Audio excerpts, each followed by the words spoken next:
ঠিক আছে, আমি দেখি কায়সারের সাথে আমি কথা বলবো। হ্যাঁ, টেনশন করার কিছু নাই, ইনশাল্লাহ সব ঠিক হয়ে যাবে। মানে ও লাগতেছে যে আপনার মতো লোকের সাথে আমার মতো সাধারণ লোক কথা বলতে পারছি, এতেই ধন্য।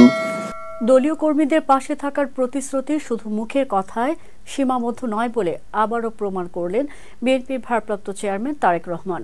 সম্প্রতি ফোন করেন দলের এক কারাবন্দী কর্মী রাইকুল পাঠানের পরিবারের সঙ্গে। কথা বলেন বর্তমান সময়ের জনপ্রিয় এই নেতা। বিএনপি কর্মী রাইকুল পাঠান বর্তমানে একটি মামলায় কারাগারে আছেন। তার ছোট ভাই রাকাব পাঠানের সঙ্গে ফোনে কথা বলেন বিএনপির ভারপ্রাপ্ত চেয়ারম্যান। পারিবারিক অবস্থার খোঁজ নিয়ে তারেক রহমান দেন মানসিক সাহস ও সমর্থন।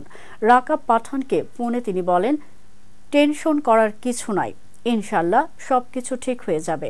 রাকাব পাঠান জানান, মামলায় তাদের পরিবারের 3 সদস্যকে আসামি করা হয়েছে।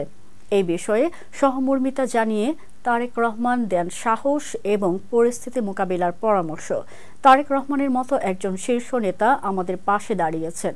এটা আমাদের পরিবারের জন্য বিশাল সাহসের ব্যাপার। আমরা সত্যিই কৃতজ্ঞ।